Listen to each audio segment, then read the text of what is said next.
Keep your wallet happy with $4.95 flat rate shipping at Provident Metals.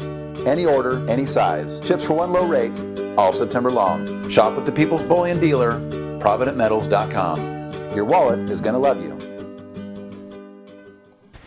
In our last video, we showed you how Senator John McCain, Republican of Arizona, met this May with some unsavory characters in a secret trip to Syria. But given McCain's history of consorting with dubious groups from Libya to Syria, whom he calls heroes and freedom fighters, but whom the U.S. State Department, UN Security Council, and media refers to as terrorist organizations, it's understood, if nothing else, that making the world safe for democracy in the 21st century is indeed a dirty business. Who profits from this business is the topic of today's video.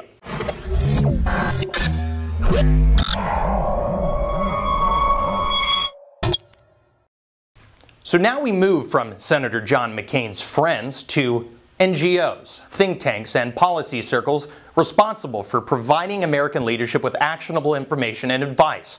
But more importantly, how these NGOs and think tanks develop U.S. strategic objectives in order to maintain and propel their corporate benefactors' interests throughout the world. Breaking news on the Drudge Report Wednesday was headlined, "Curveball, Woman Behind Case for Syria Strike Fired for Lying." This woman was Elizabeth O'Baggy, fired by the Institute for the Study of War for allegedly lying on her resume. If you're unfamiliar with O'Baggy, she orchestrated Senator John McCain's meeting with Syrian rebels and the alleged kidnappers he was photographed with in May of this year.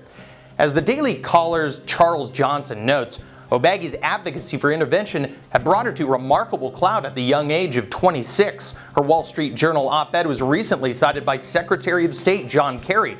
But she not only got airtime in Congress and print, but in some of the most watched shows in American newsdom.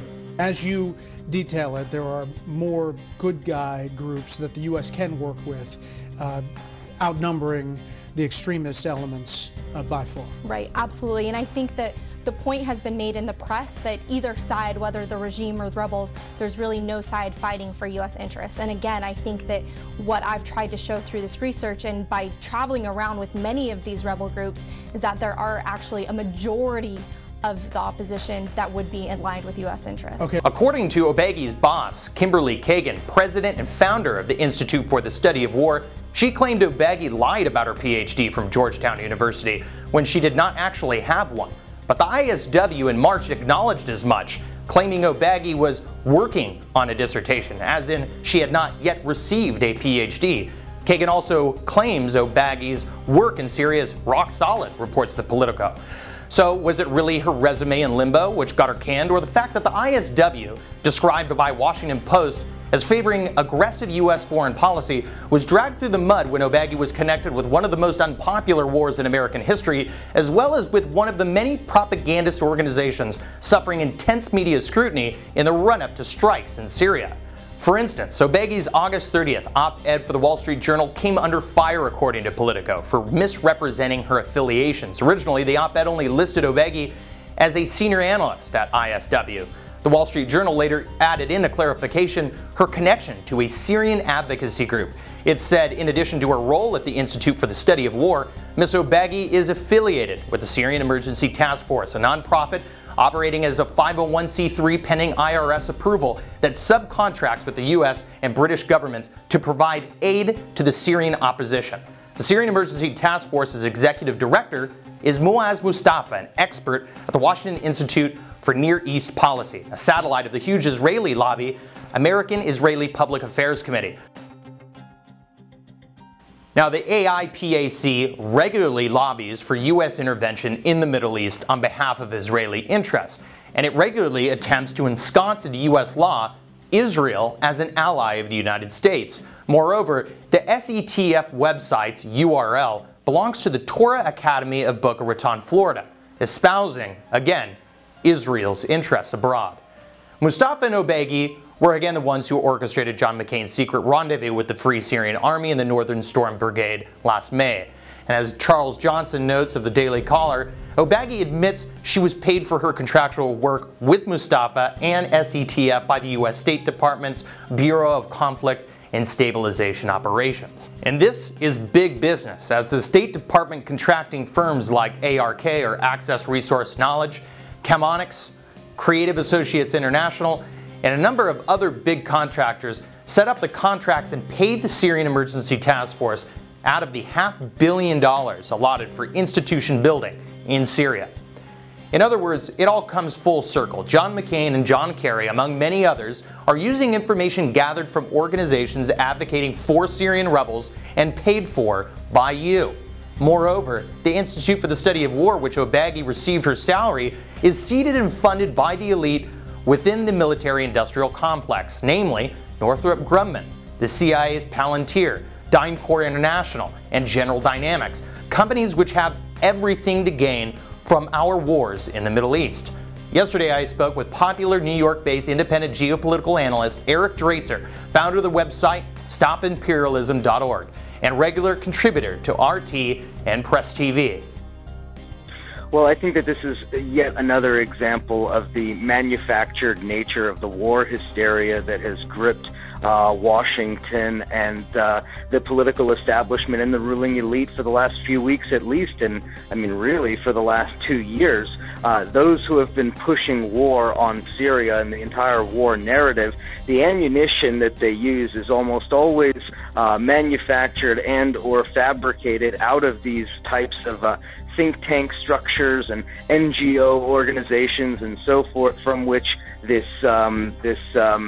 well, what can we call her? This liar, Obagi, comes from. And so it really comes as no surprise to me and to, I think, informed observers that somebody like her has been exposed as, well, as a manufactured mouthpiece and propagandist for war. And I think more to the point, it illustrates the very intimate connections that exist between these so-called elected officials and the intelligence establishment, because of course, as we know, these think tanks are part of a much larger network, and one could think of them as the intelligence, the intelligence establishment and the various organs that orbit the intelligence establishment. I mean, some of the more well-known ones like the Brookings Institution or the Heritage Foundation, or, Open Society on the other side of the political spectrum, the Open Foundation and so forth. All of these organizations are really,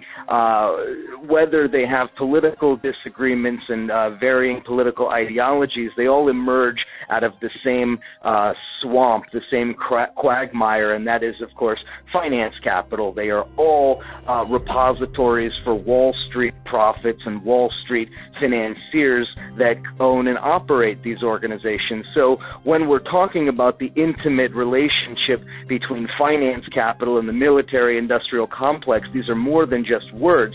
The John McCain, Elizabeth Obagi, Syria connection is merely the latest example in a long historical trend of these organizations working together to push war.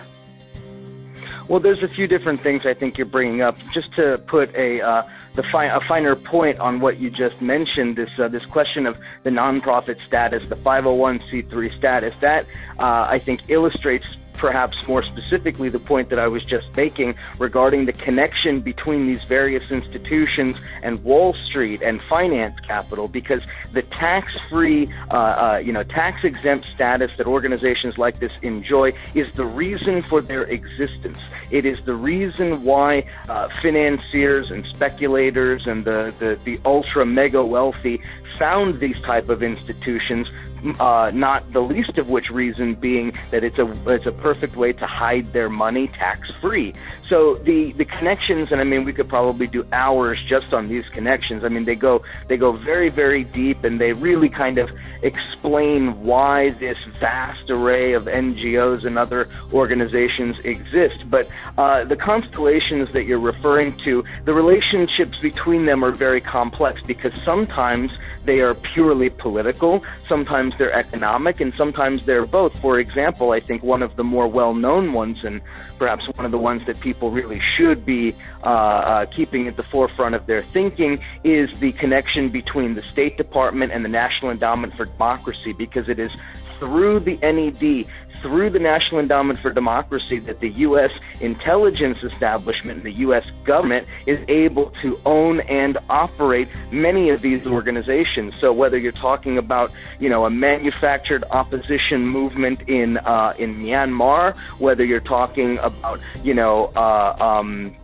organizations in Egypt before the Tahrir Square protests of 2011, whether you're talking about any of these parts of the world, you will see the fingerprint of the National Endowment for Democracy. And the various think tanks really kind of provide the intellectual scaffolding for the organizations that we're referring to. So when we, I think the last time we spoke, we referred to the very important white paper that was published by the Brookings Institute regarding saving Syria, assessing options for regime change. Well, what is that but a blueprint for exactly what the Obama administration and the Israelis and the various other international forces have been doing in Syria all along.